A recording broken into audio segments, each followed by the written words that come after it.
le fait. Alors, on est en 2023 et la Fédération de Russie se trouve en situation de conflit avec son voisin.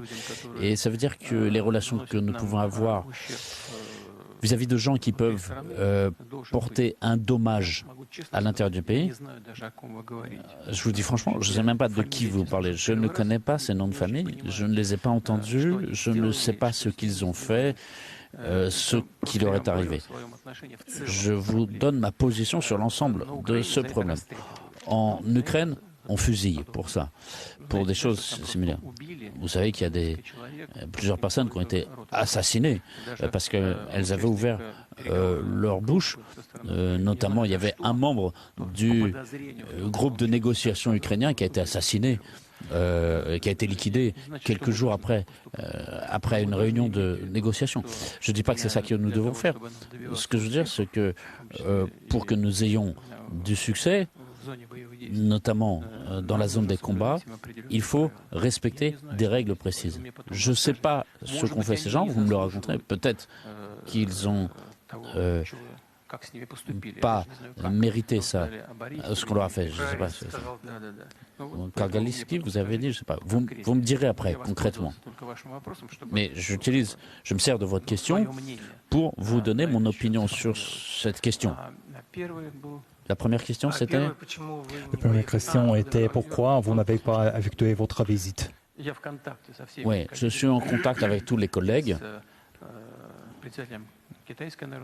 Il y a le président chinois, il y a le Premier ministre indien. Je viens de voir 2 fois le président sud-africain. On a eu des relations avec le Brésil, j'ai de très bonnes relations avec Lula. Et je ne pense pas que mon séjour sur place, là-bas, soit plus important que ma présence ici.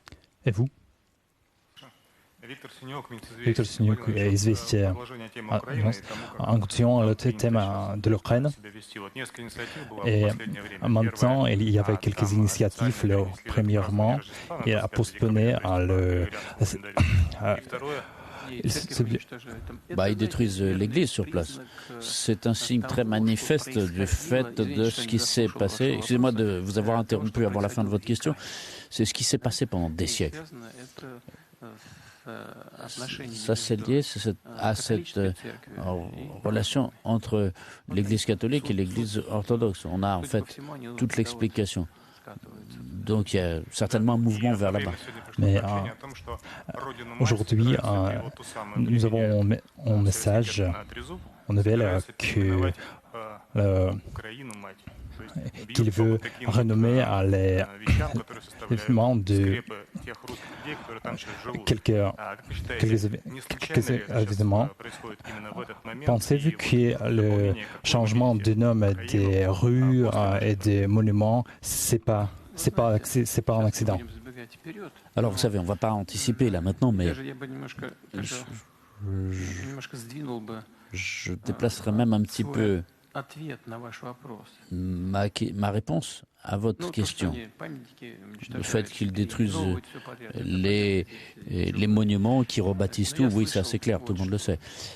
Ce que je veux dire, c'est que l'Ukraine cherche son identité, son originalité, et elle cherche à s'affirmer, à affirmer son identité. Il n'y a rien de mal ici. L'Ukraine est un pays indépendant. Depuis 1991, c'est un État indépendant et donc c'est normal qu'elle cherche son identité. Mais pourquoi son identité doit-elle la chercher sur la base du néonazisme? Pourquoi cette identité de l'Ukraine contemporaine doit être liée à l'histoire des suppôts d'Hitler, de Bandera, etc. Pourquoi ceux qui ont tué 1,5 million de Juifs, vous voyez ce que c'est comme chiffre? Ils ont tué des Russes, des Polonais. Pourquoi? C'est sur cette base que doit s'établir l'indépendance de l'Ukraine, son identité. je suis frappé par la bêtise de ces gens-là. Je comprends qu'on utilise l'Ukraine comme anti-Russie. Ça satisfait très bien notre ennemi conventionnel. Et je sais très bien de quoi il s'est servi contre nous dans le Caucase avec Al-Qaïda. C'est mauvais en Europe, même Al-Qaïda contre la Russie, c'est très bien. Donc, le nazisme, voilà, ils utilisent le nazisme. Le nazisme, c'est mal. On peut utiliser les néo-nazis contre la Russie, oui. Mais ils se trompent, les uns comme les autres. Ceux qui cherchent à utiliser cela, à utiliser les néo-nazis contre nous. Parce que ça va revenir contre eux, comme le terrorisme revient contre eux. Et ceux qui cherchent à établir leur identité là-dessus, sur la base du nazisme, ça va les mener dans une impasse. Et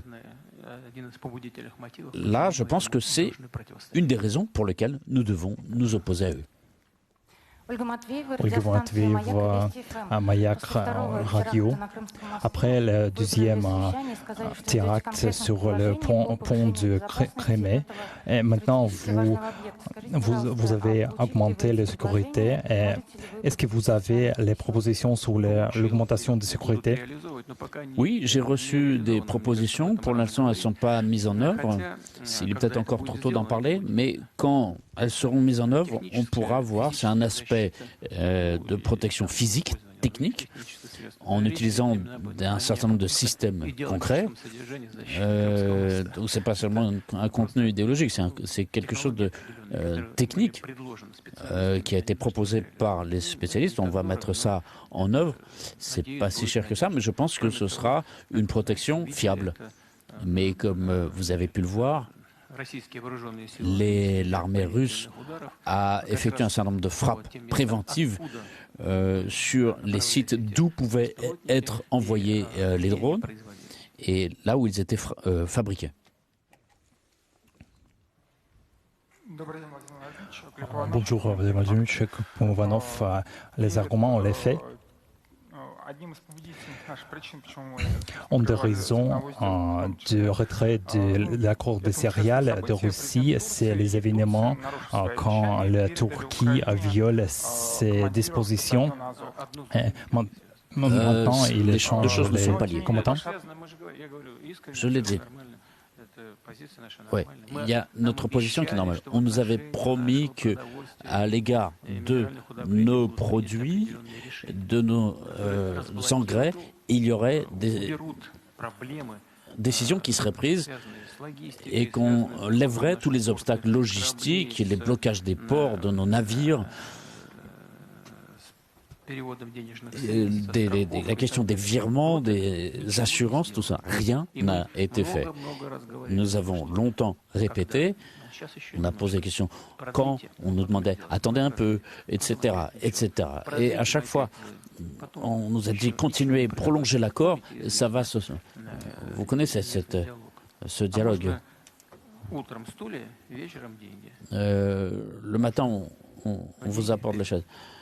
Et on paye ce soir. Oui, d'accord, mais il faut avancer l'argent tout de suite. Là, c'est pareil. Donc on a dit,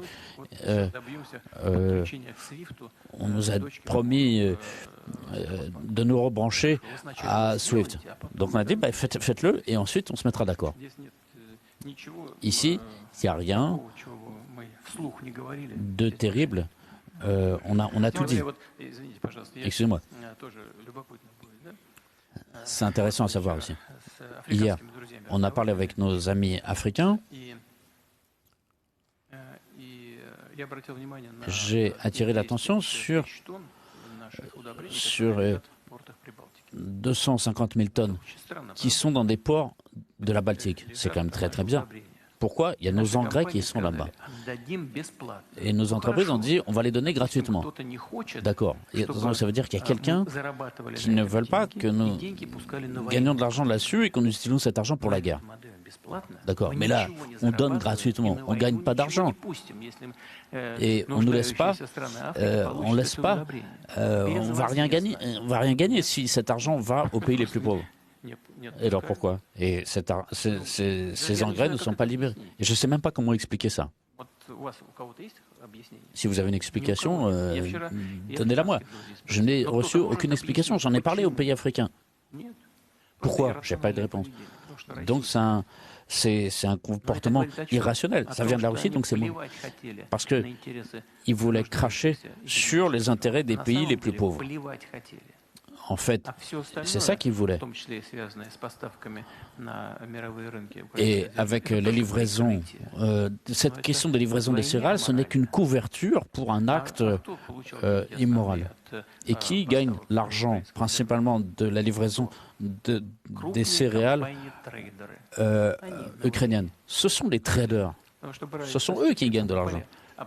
Parce que c'est eux qui ont acheté à bas prix et revendu à des prix plus intéressants. Donc, il y a l'intérêt des pays les plus pauvres, les pays dans le besoin. D'ailleurs, les céréales ukrainiennes, ça représente moins de 5% des engrais des céréales russes. Donc, vous voyez, on a ici un dessin du marché international des céréales.